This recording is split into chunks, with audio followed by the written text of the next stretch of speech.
तो देखिए, डार्क निहारिका, इसका निर्माण स्पेस में फैले हुए गैस और धूल से होता है।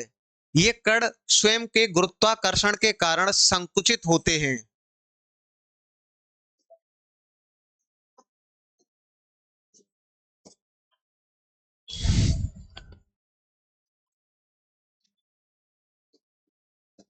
यह तारों की रोशनी को अवशोषित कर लेती है।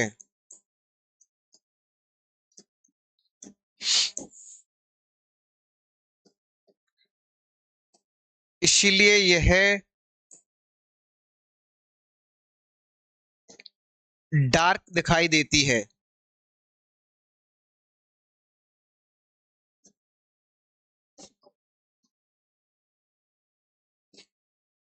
इसी कारण इसे हम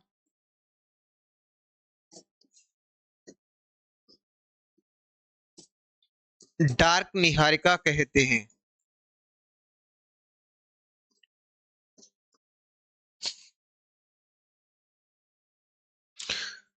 तो तारों का जो निर्माण होता है वह डार्क निहारिका से होता है या विशालकाय गैसीय बादलों से होता है।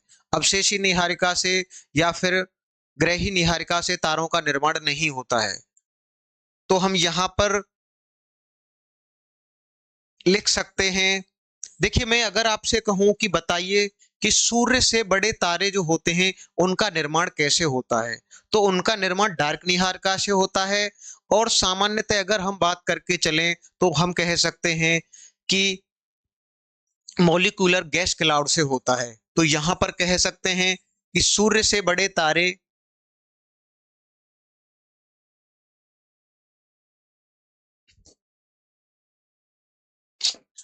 बड़े तारों का निर्माण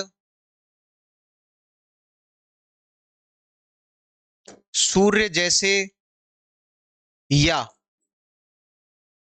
छोटे तारों का निर्माण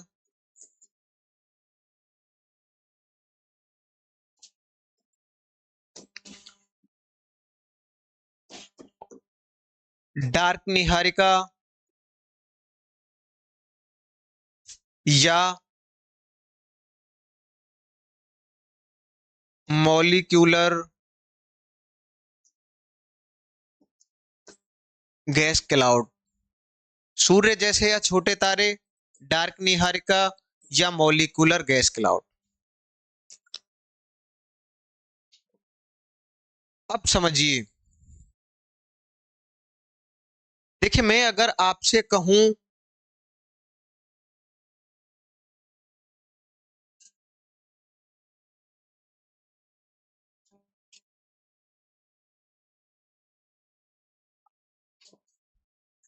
देखिए एक प्रश्न आपसे मैं पूछता हूं, बताइए कि क्या एक निहारिका से केवल एक तारे का निर्माण होता है या एक निहारिका से सैकड़ों हजारों तारों का निर्माण होता है। क्वेश्चन क्या है कि एक निहारिका से केवल एक तारे का निर्माण होता है या सैकड़ों हजारों तारों का निर्माण होता है। तो इसका उत्तर होगा कि सामान्यतः अगर हम बात करके चलें तो एक निहारिका से सैकड़ों हजारों तारों का निर्माण होता है। इसका जैसे उदाहरण आप देखिए, ओरायन निहारिका। ओरायन निहारिका से हजारों तारों का निर्माण हो रहा है, ठीक है। लेकिन यह असंभव नहीं है, सैद्धांतिक रूप से यह संभव है लेकिन दुर्लभ है। एक निहारिका से एक तारे का निर्माण वाली जो बात है वह सैद्धांतिक रूप से लॉजिकली ठीक हो सकती है, लेकिन आमतौर पर एक निहारिका से एक तारे के निर्माण वाली बात आमतौर पर हमें कम दिखाई देती है। और देखिए, ब्रह्मांड में अभी बहुत कुछ जानना बाकी है। चीजें आगे निकल कर आएंगी, पता चलेगा कि ऐसा कितनी हद तक हो रहा है। वैसे सामान्यतः यही माना जाता है कि एक निहारिका से हजारों तारों सैकड़ों तारों का निर्माण होता है। एक निहारिका से एक तारे के निर्माण वाली बात आमतौर पर असंभव नहीं है, लेकिन बहुत ही दुर्लभ है। तो यहां पर यह लिख सकते हैं। क्वेश्चन है, क्या एक निहारिका से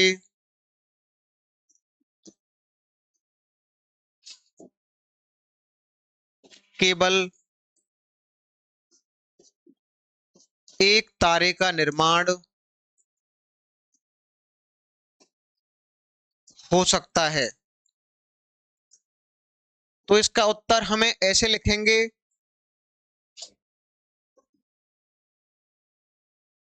यह घटना सैद्धांतिक तौर पर हो सकती है।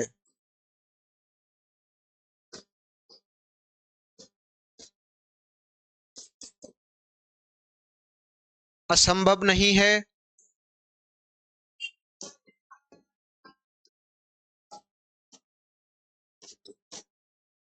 लेकिन बहुत दुर्लभ है।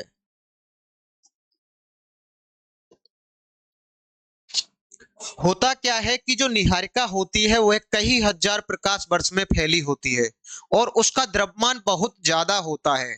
तो जैसे निहारिका के जो कण होते हैं गैस और धूल के, वो आपसी गुरुत्वाकर्षण के कारण पास आते रहते हैं। जैसे जैसे पास आते हैं यानी कि उसका अब तापमान भी समय के हिसाब से क्या होता है, घटता जाता है।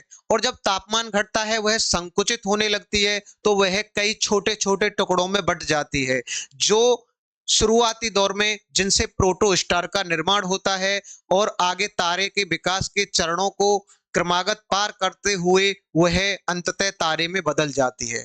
तो यानी कि जो निहारिका वाली बात है कि एक निहारिका से केवल एक तारे का निर्माण, यह असंभव नहीं है, सैद्धांतिक तौर पर सही है, लेकिन बहुत ही दुर्लभ है।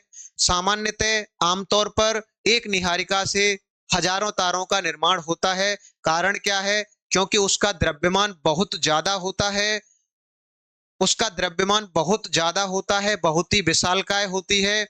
कण धीरे धीरे संकुचित होते हैं गुरुत्वाकर्षण के कारण, समय के हिसाब से वह ठंडी भी होती है और जैसे जैसे वह संकुचित होती जाती है वह टूटने लगती है और टूट करके जगह जगह पर प्रोटोस्टार का निर्माण होने लग जाता है और अंततः उससे ही हमारे तारों का निर्माण होता है। तो क्या एक निहारिका से केवल एक तारे का निर्माण हो सकता है? यह घटना सैद्धांतिक तौर पर हो सकती है, असंभव नहीं है, लेकिन बहुत ही कठिन है। आमतौर पर ऐसा देखने को नहीं मिलता है। ठीक है, अब देखिए, अब मैं आपसे अगर कहूं कि बताइए कि क्या दो अवशेषी निहारिकाओं की टक्कर संभव है? क्या दो अवशेषी निहारिकाओं की टक्कर आपस में संभव है? तो इसका उत्तर है कि यह सैद्धांतिक तौर पर तो हो सकती है, लेकिन आमतौर पर यह घटना ब्रह्मांड में देखने को नहीं मिलती है। असंभव नहीं है लेकिन दुर्लभ है। कारण क्या है कि हमारे ब्रह्मांड में जो तारों की दूरी होती है वह कई प्रकाश वर्ष होती है। तो जब कहीं पर तारा, कोई मान के चलिए सुपरनोवा विस्फोट करता है, तो वहां पर उसके पास ही एक निहारिका का निर्माण होगा। दूसरा तारा बहुत दूर होता है, उसके पास वहां पर सुपरनोवा के कारण अवशेषी निहारिका का निर्माण होगा। तो मान के चलिए अगर ऐसा संयोग होता है कि तारे बहुत पास हैं और उनमें सुपरनोवा विस्फोट होता है और सुपरनोवा विस्फोट के कारण अवशेषी निहारिकाएं पास होती हैं, तो उनमें टक्कर की संभावना हो जाती है, लेकिन आमतौर पर ऐसी घटना नहीं घट रही है। लेकिन डार्क निहारिका की अगर बात करके चलें तो दो डार्क निहारिकाओं की टक्कर हमारे ब्रह्मांड में आम है। आमतौर पर खूब देखने को मिलेगा कि डार्क निहारिकाओं की टक्कर होती है और एक विशालकाय डार्क निहारिका का निर्माण होता है, जिससे हमारे तारों का निर्माण होता है। तो यहां पर क्वेश्चन क्या है कि क्या दो अवशेषी निहारिकाओं की टक्कर होना आम बात है या आमतौर पर, या बहुत ही कम है? तो क्वेश्चन क्या है,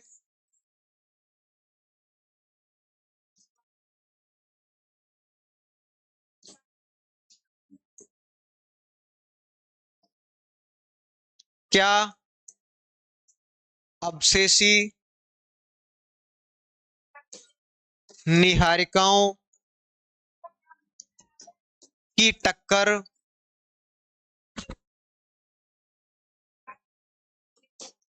संभव है?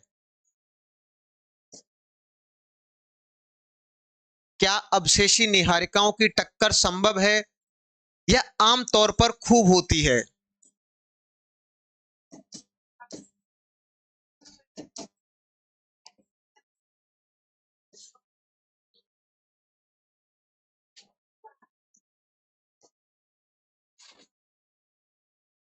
तो आंसर है कि अवशेषी निहारिकाओं की टक्कर आमतौर पर नहीं होती है,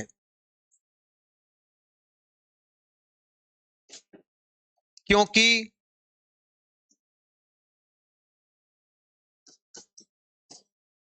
हमारे ब्रह्मांड में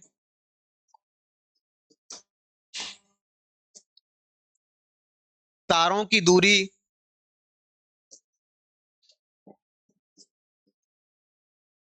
बहुत अधिक होती है।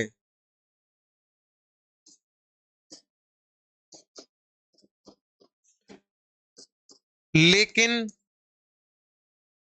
यह घटना असंभव नहीं है। सैद्धांतिक तौर पर ऐसा हो सकता है।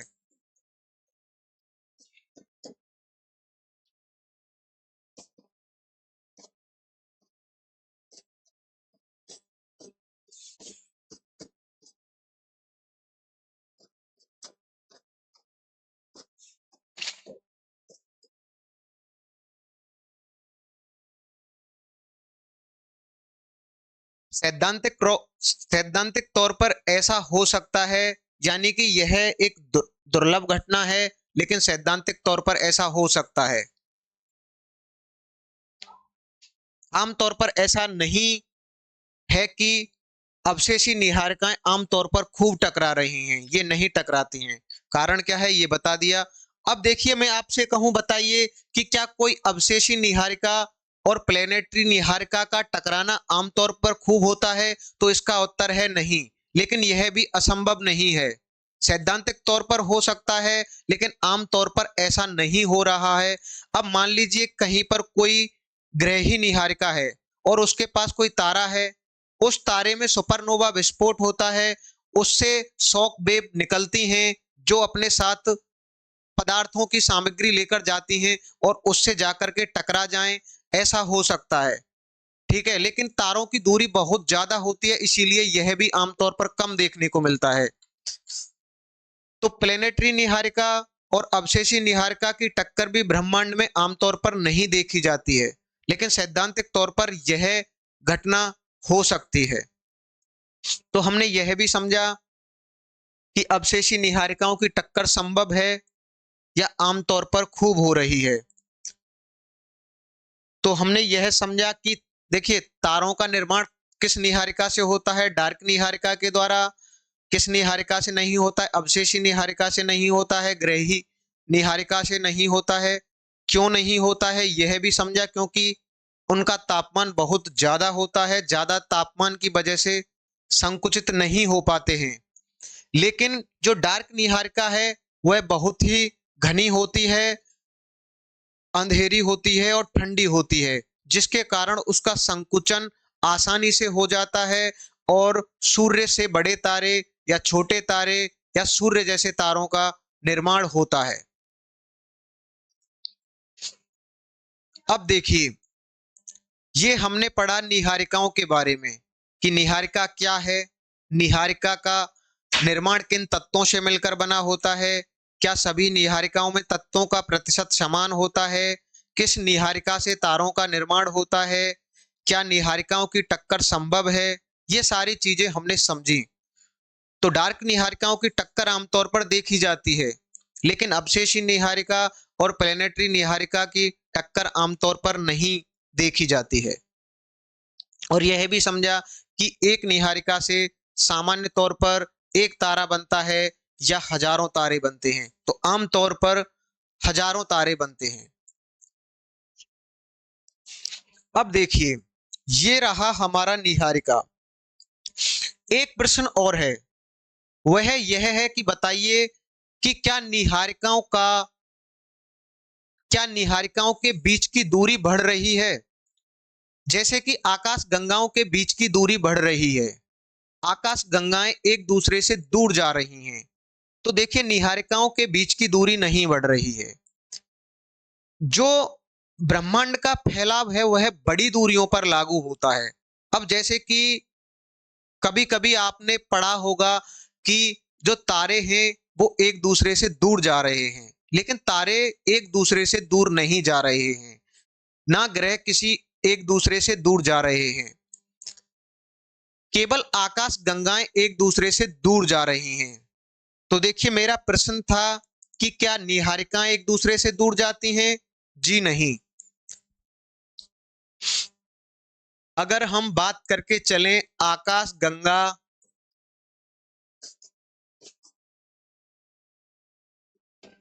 गंगा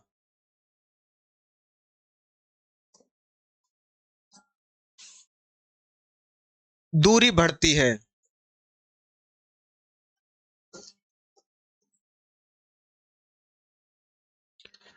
आकाश गंगा आकाश गंगाओं के बीच की दूरी आपस में बढ़ती है, लेकिन अगर हम बात करके चलें, क्या तारों के बीच की दूरी बढ़ती है?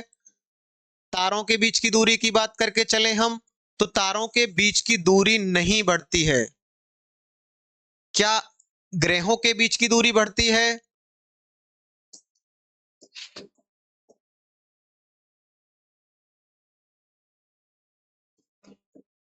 नहीं बढ़ती है।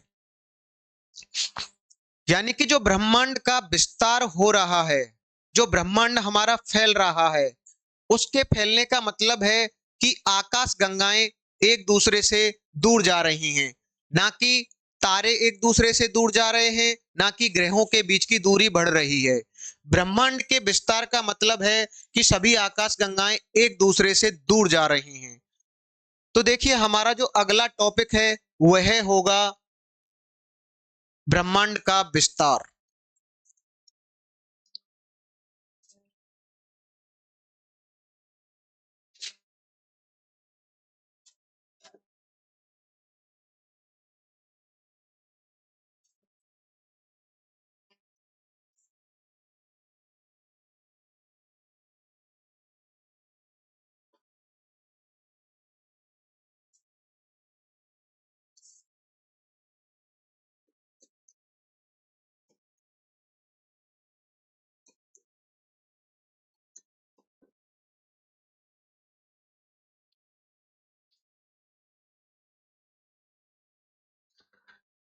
क्या ब्रह्मांड का विस्तार हो रहा है? तो इसका उत्तर होगा जी हाँ, ब्रह्मांड का विस्तार हो रहा है। और ब्रह्मांड के विस्तार का मतलब क्या है? इसका मतलब है कि जो आकाश गंगाएं हैं वो एक दूसरे से दूर जा रही हैं, उनके बीच की जो गति है वह बढ़ रही है।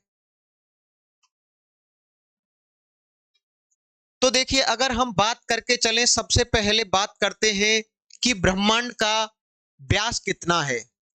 तो ब्रह्मांड के अगर व्यास की बात करके चलें, तो ब्रह्मांड का जो अवलोकन योग्य ब्रह्मांड है उसका व्यास है 93 अरब प्रकाश वर्ष।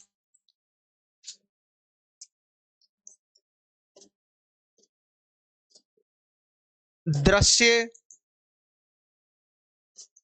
ब्रह्मांड का व्यास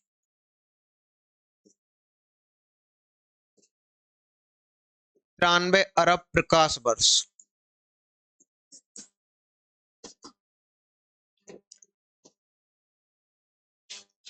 या तो कहिए दृश्य ब्रह्मांड, या कह सकते हैं इसे हम अवलोकन योग्य ब्रह्मांड।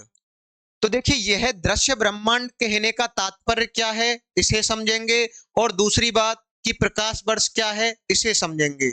तो देखिए, प्रकाश वर्ष होता है प्रकाश के द्वारा एक वर्ष में तय की गई दूरी। प्रकाश के द्वारा एक वर्ष में तय की गई दूरी को प्रकाश वर्ष कहते हैं। और जो प्रकाश की गति होती है वह होती है 3 लाख प्रति सेकंड। यानी कि एक वर्ष में 9.46 गुणा 10 की पावर 12। तो इसको लिखते हैं हम कि प्रकाश वर्ष क्या है।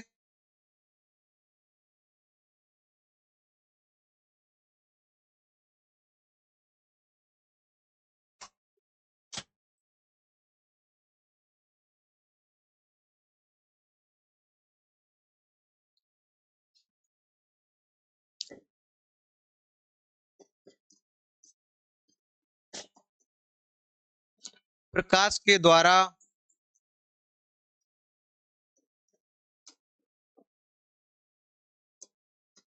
एक वर्ष में तय की गई दूरी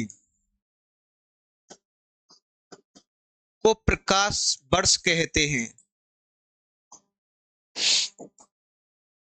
और प्रकाश की गति होती है 3 लाख किलोमीटर प्रति सेकंड।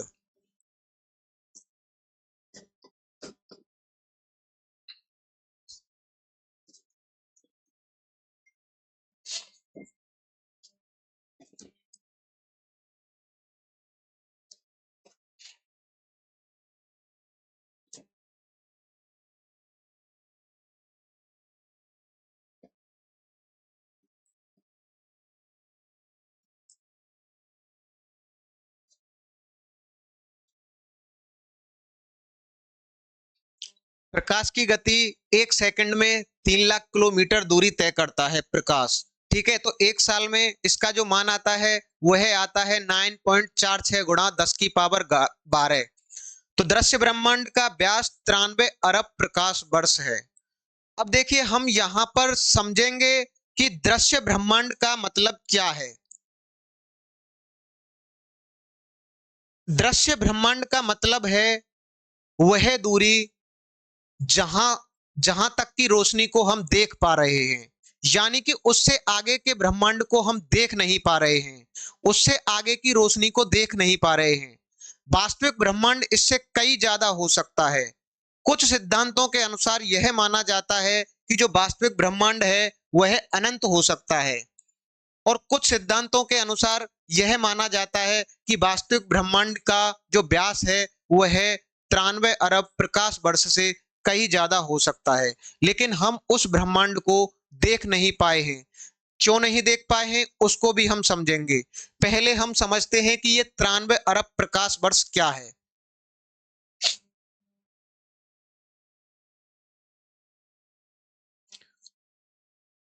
तो यहां पर लिख सकते हैं कि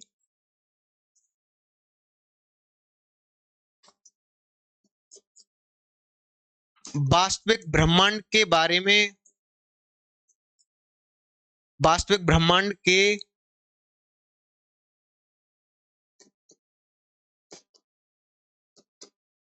व्यास के बारे में हमें ज्ञात नहीं है, क्योंकि जो 93 अरब प्रकाश वर्ष के बाद जितनी भी हमारी जो आकाश गंगाएं हैं वो हमसे इतनी दूर हैं कि वहां से उस प्रकाश को हम अवलोकन नहीं कर पा रहे हैं। अधिकतम जो हमारे टेलीस्कोप हैं, जो जेम्स वेब टेलीस्कोप है, हबल टेलीस्कोप है, उसके माध्यम से हम अधिकतम 93 अरब प्रकाश वर्ष की रोशनी को ही देख पाए हैं। देखिए जब हम किसी भी आकाश गंगा को, किसी भी सितारे को, या हम कॉस्मिक माइक्रोवेव बैकग्राउंड रेडिएशन के विकिरण को देखते हैं तो हम उसकी रोशनी को या उसके प्रकाश को देखते हैं। तो पहली बात है कि वास्तविक ब्रह्मांड के व्यास के बारे में हमें ज्ञात नहीं है, कारण कि वह हमसे इतनी दूर है कि वहां की जो रोशनी है वह हमारी पृथ्वी तक नहीं पहुंच पा रही है, उसे हम देख नहीं पा रहे हैं। तो देखिए हम अगर यह माने कि हम, हमारी पृथ्वी, मानकर चलें कि हमारी पृथ्वी जो है केंद्र में है। वास्तविकता क्या है कि ब्रह्मांड का कोई केंद्र नहीं है। जो बिग बैंग हुआ था वह कोई स्थान में विस्फोट नहीं था, बल्कि उसने स्थान का निर्माण स्वयं किया था। अब हमें ऐसा लगता है कि हम ब्रह्मांड के केंद्र में हैं, लेकिन ब्रह्मांड के केंद्र में कुछ नहीं है। अगर हम किसी दूसरी आकाश गंगा में होते, तब भी हमें ऐसा लगता कि हम ब्रह्मांड के केंद्र में हैं। जैसे कि मान के चलिए कि एक गुब्बारा है, उस गुब्बारे पर कुछ डॉट बनाइए और उनको आकाश गंगा मान के चलिए, और आप उन बिंदुओं पर कहीं पर भी खड़े हो जाइए, तो आपको ऐसा लगेगा कि हम ब्रह्मांड के केंद्र में हैं। क्योंकि जो ब्रह्मांड का विस्फोट हुआ था वह त्रिआयामी था, सभी दिशाओं में उसका फैलाव हुआ। तो आप एक गुब्बारे पर डॉट बनाइए, उनको आकाशगंगा मानिए, और आप किसी भी बिंदु पर खड़े हो जाइए और किसी भी दिशा में चलिए, आपको लगेगा कि आप ब्रह्मांड के केंद्र में हैं। जबकि वास्तविकता यह है कि ब्रह्मांड का कोई भी केंद्र नहीं है। तो इस बात को आप लिख सकते हैं,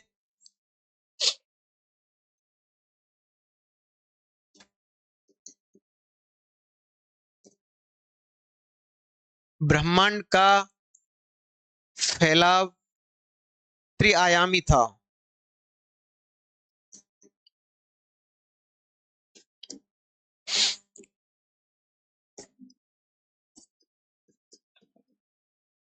सभी दिशाओं में ब्रह्मांड का फैलाव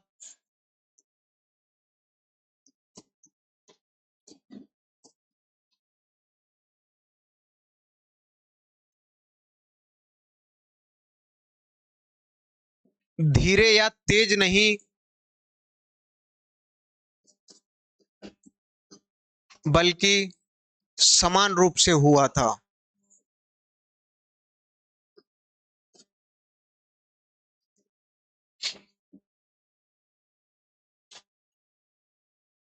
दूसरा पॉइंट यहां पर लिख सकते हैं कि ब्रह्मांड का कोई केंद्र नहीं है। हमको देखिए ऐसा महसूस होता है कि हमारी जो आकाश गंगा है वह ब्रह्मांड के केंद्र में है, लेकिन आपको सबसे बेहतरीन जो एग्जाम्पल है वह है, आप एक गुब्बारा लीजिए, उस पर 10-20 डॉट बनाइए और उस डॉट से आप किसी भी दिशा में चलिए, आपको लगेगा कि वह ब्रह्मांड के केंद्र में है। अगर हम एंड्रोमेडा में चले जाएं या किसी भी आकाश गंगा में चले जाएं, वहां से हम किसी भी दिशा में चलें, तो हमें सभी दिशाओं में लगभग बराबर दूरी मिलेगी। यानी कि जो ब्रह्मांड का विस्तार हुआ था वह सभी दिशाओं में समान रूप से फैला था। आप किसी भी आकाश गंगा पर चले जाइए, वहां से आप अगर दूरी तय करेंगे तो सभी दिशाओं में 46.5 अरब वर्ष की दूरी ही मिलेगी। इसीलिए यह जो डेटा आता है 93 का, मान लीजिए ये हमारी आकाश गंगा है, हम इस दिशा में चले, इसमें चले, इधर 46.5 की दूरी, 46.5 अरब प्रकाश वर्ष,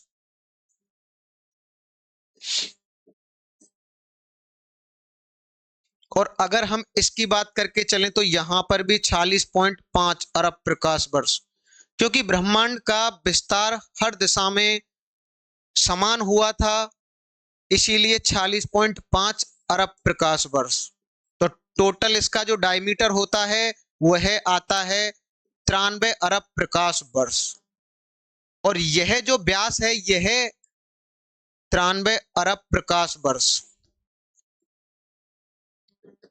यह दृश्य योग्य ब्रह्मांड का व्यास है, ना कि वास्तविक ब्रह्मांड का।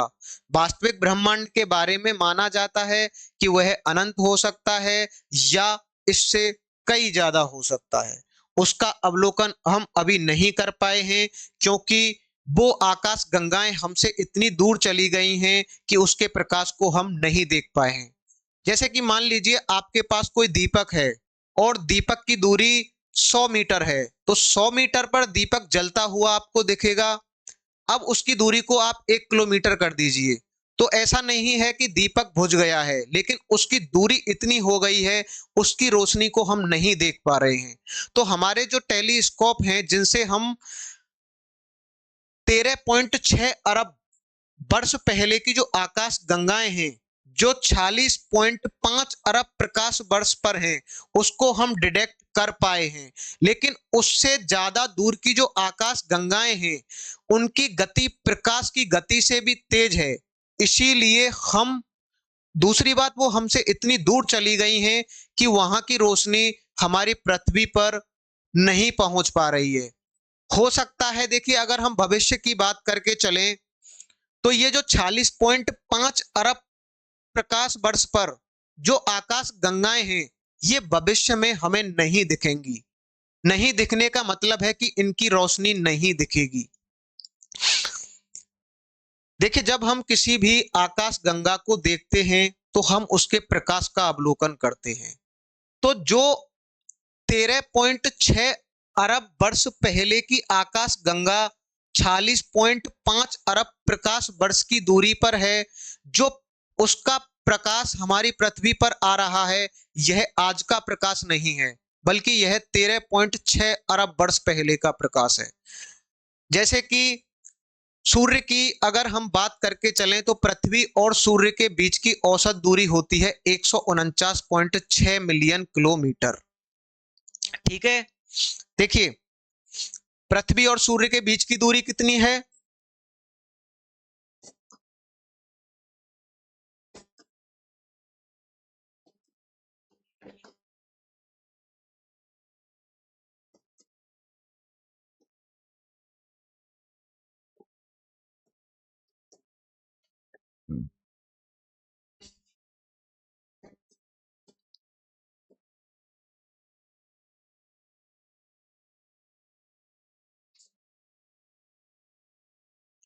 और प्रकाश की गति होती है 3 लाख किलोमीटर। प्रकाश की गति कितनी होती है? 3 लाख किमी।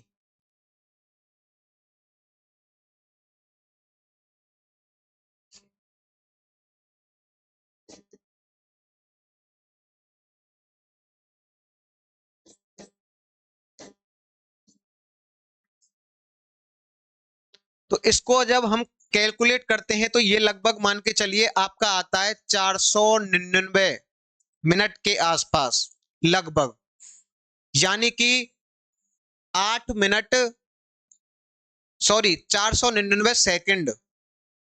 और यह आता है 8 मिनट 18 या 20 सेकंड कह सकते हैं। 8 मिनट लगभग 20 सेकंड, यानी कि सूर्य से पृथ्वी तक प्रकाश को आने में लगने वाला जो समय है वह है 8 मिनट 20 सेकंड।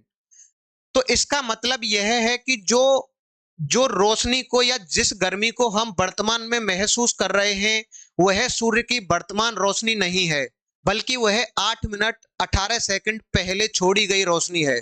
हम उस रोशनी को महसूस कर रहे हैं, ना कि वर्तमान की रोशनी को।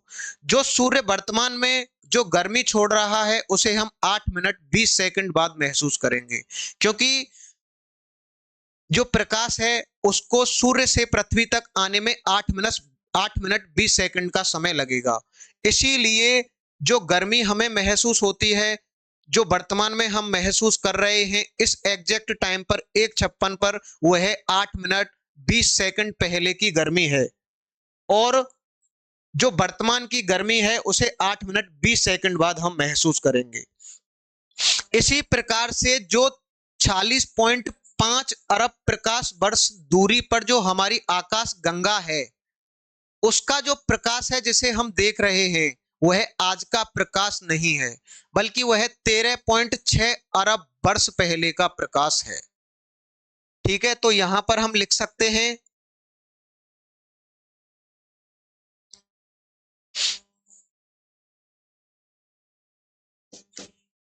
46.5 अरब प्रकाश वर्ष की दूरी पर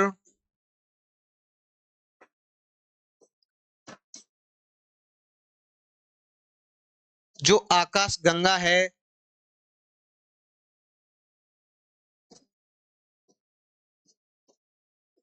जिसका निर्माण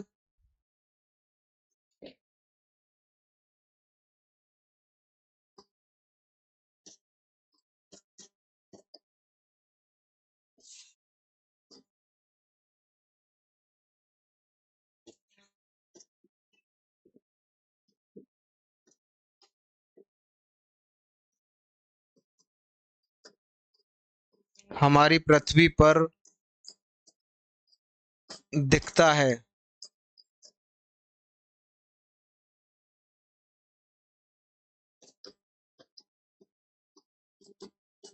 वह 13.6 अरब वर्ष पहले का है।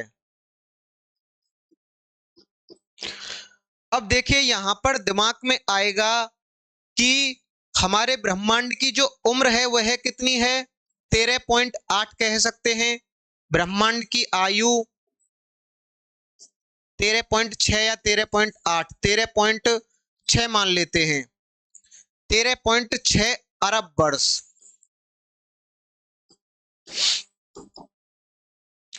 और प्रकाश के द्वारा एक वर्ष में एक प्रकाश वर्ष दूरी तय की जाती है। तो इस हिसाब से अगर हम देखें तो यह दूरी कितनी होनी चाहिए थी, यानी कि ब्रह्मांड के समय को 13.6 अरब वर्ष हुए हैं, तो प्रकाश के द्वारा तय की गई दूरी भी 13.6 होनी चाहिए थी।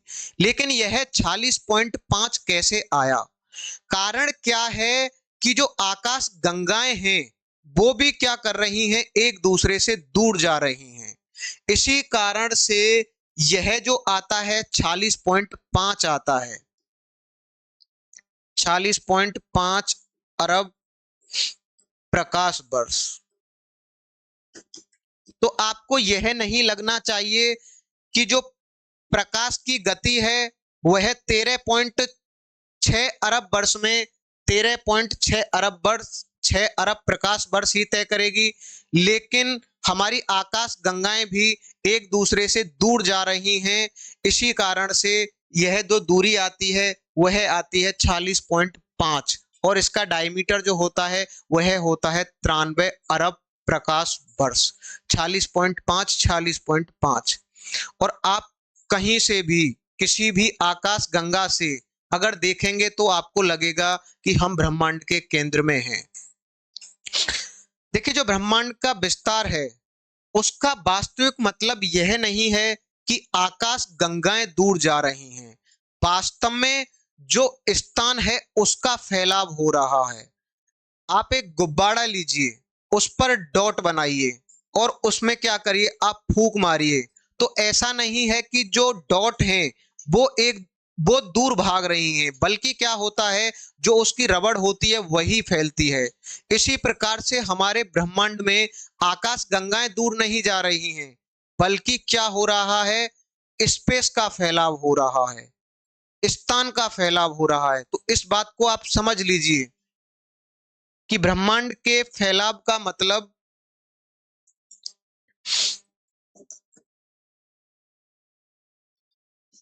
ब्रह्मांड के फैलाव का मतलब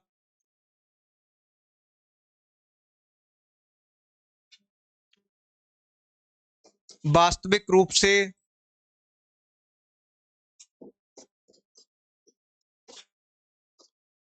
आकाश गंगाओं का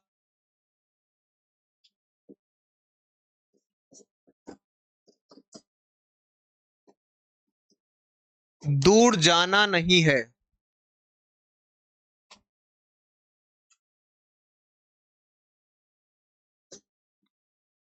बल्कि स्थान का फैलना है।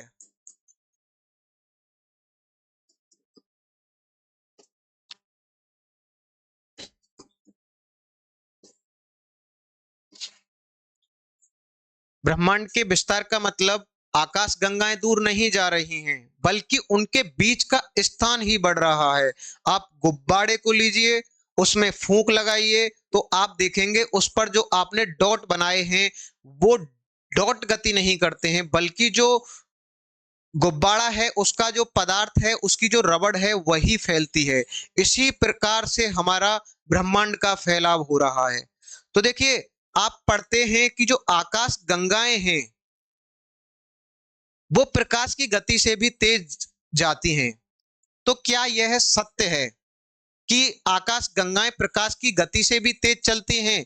जबकि आइंस्टाइन ने कहा था कि ब्रह्मांड में कोई भी चीज किसी भी स्थान में प्रकाश की गति से तेज नहीं चल सकती है। तो इसका मतलब क्या है, क्या आइंस्टीन का सापेक्षता का सिद्धांत गलत है या ठीक है? तो इसका उत्तर है कि आइंस्टीन का सापेक्षता का सिद्धांत गलत नहीं है, बल्कि देखिए आइंस्टीन ने कहा था कि किसी भी स्थान में कोई वस्तु प्रकाश की गति से तेज नहीं चल सकती है, लेकिन यहां पर स्थान ही चल रहा है। दोनों बातों में अंतर है। आइंस्टाइन बात करते हैं किसी स्थान में किसी वस्तु की, लेकिन यहां पर खुद स्थान का सृजन हो रहा है और स्थान फैल रहा है, अंतरिक्ष बन रहा है। तो इस बात को आप यहां पर लिख लीजिए। पहला क्वेश्चन होगा कि क्या आकाश गंगाएं प्रकाश की गति से तेज चल सकती हैं? क्या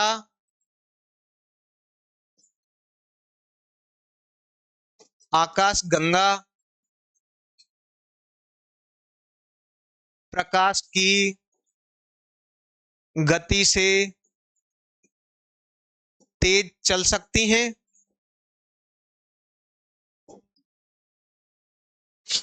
तो इसका उत्तर होगा हाँ। लेकिन इसका मतलब यह नहीं है कि सभी आकाश गंगाएं प्रकाश की गति से तेज चल रही हैं। प्रकाश की गति से तेज चलने वाली जो आकाश गंगाएं हैं वह हमसे बहुत दूर होती हैं, जो हमें दिखाई नहीं देती हैं। ऐसा नहीं है, कुछ आकाश गंगाएं हैं जो स्थानीय गुरुत्वाकर्षण के प्रभाव के कारण एक दूसरे के पास आ रही हैं दूर जाने के बजाय, क्योंकि उनके बीच की दूरी इतनी ज्यादा नहीं है कि वहां पर डार्क एनर्जी का प्रभाव जो है वह बहुत ज्यादा हो जाए और वह फैल जाए। आपसी गुरुत्वाकर्षण जो होता है वह बहुत ज्यादा होता है, उसकी वजह से वह पास आती हैं और वो एक दूसरे में आकर के टकरा जाती हैं। तो क्या आकाशगंगा प्रकाश की गति से तेज चल सकती है? तो इसका आंसर है हाँ।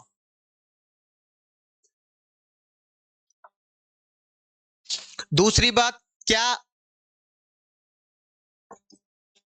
आइंस्टीन का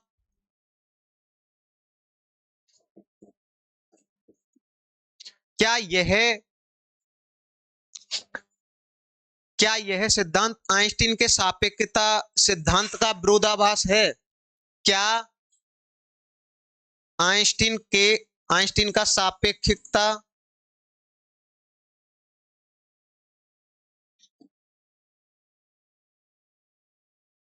सापेक्षता के सिद्धांत की विरोधाभास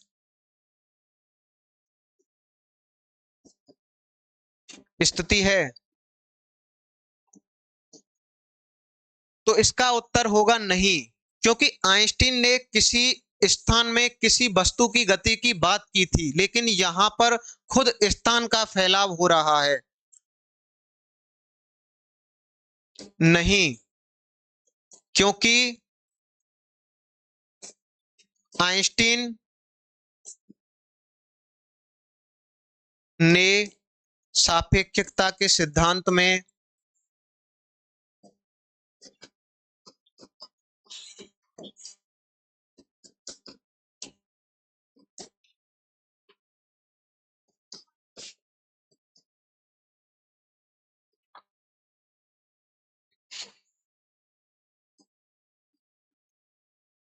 किसी वस्तु की गति की बात की थी, लेकिन यहां पर खुद स्थान का सृजन हो रहा है।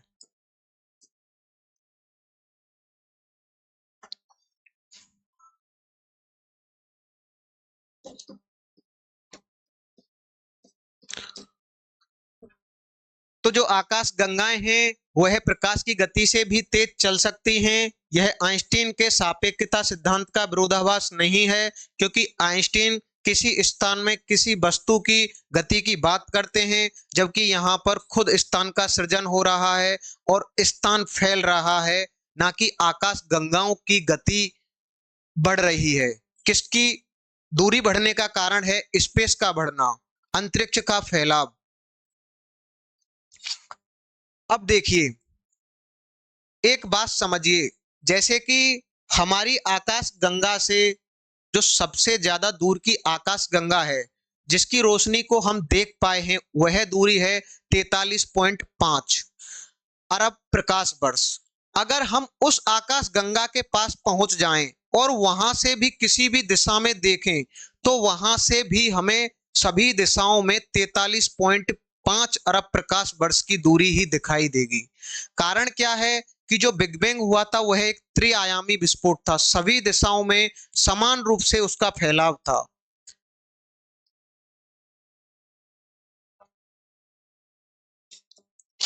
हमारे ब्रह्मांड का जो घनत्व है वह सभी जगह समान है, सभी दिशाओं में समान रूप से फैलता है। लेकिन यह ऐसा नहीं है कि आप देखें कि छोटे स्तर पर देखने लग जाएं कि एक प्रकाश वर्ष की दूरी का आप निरीक्षण करें तो हो सकता है वहां पर आकाश गंगाओं की जो सघनता है वह कहीं पर ज्यादा हो, कहीं पर कम हो। इसका मतलब होता है मिलियंस ऑफ लाइट ईयर्स से, कि मिलियंस ऑफ लाइट ईयर का अगर हम अवलोकन करें किसी भी दिशा में, तो हमें लगभग लगभग ब्रह्मांड की जो सघनता है वह सभी दिशाओं में बराबर ही दिखेगी। ठीक है, तो ये रहा आपके ब्रह्मांड का विस्तार, कि ब्रह्मांड ब्रह्मांड का जो डायमीटर है वह कितना है। तो इसका उत्तर है 93 अरब प्रकाश वर्ष, 46.5 सभी दिशाओं में। और यह वह ब्रह्मांड है जो हमें दिखाई दे रहा है। दिखाई देने का मतलब है कि जो सबसे पुरानी आकाश गंगा है, 13.6 अरब वर्ष पुरानी आकाश गंगा, उसकी रोशनी को हम देख पा रहे हैं। तो दिमाग में आएगा कि एक प्रकाश वर्ष जो है वह एक साल में दूरी तय होती है प्रकाश के द्वारा। तो इस हिसाब से 13.6 अरब वर्ष में 13.6 अरब वर्ष की दूरी तय होनी चाहिए, जबकि यह 43.6 अरब प्रकाश वर्ष है। इसका कारण है कि खुद ब्रह्मांड का फैलाव हो रहा है, विस्तार हो रहा है। तो एक बात और समझिए, देखिए जो हमें आकाश गंगाएं दिखाई नहीं दे रही हैं 43.5 के बाद की, वो बहुत दूर की आकाश गंगाएं हैं, उसकी रोशनी हम तक नहीं पहुंच पा रही है। और हो सकता है भविष्य में भी हम उन्हें कभी नहीं देख पाएंगे। कारण यह है क्योंकि उनकी गति प्रकाश की गति से भी तेज है और उस दूरी को हम नहीं अवलोकित कर पा रहे हैं। ठीक है, हमारे समझ में आया कि ब्रह्मांड का व्यास कितना है और ब्रह्मांड के विस्तार का मतलब क्या है। स्पेस का फैलना, ना कि आकाश गंगाओं की गति का बढ़ना। इसका मतलब है स्पेस खुद फैल रहा है। तो ये रही आज की हमारी क्लास। इसके बाद मिलते हैं हम नेक्स्ट क्लास में।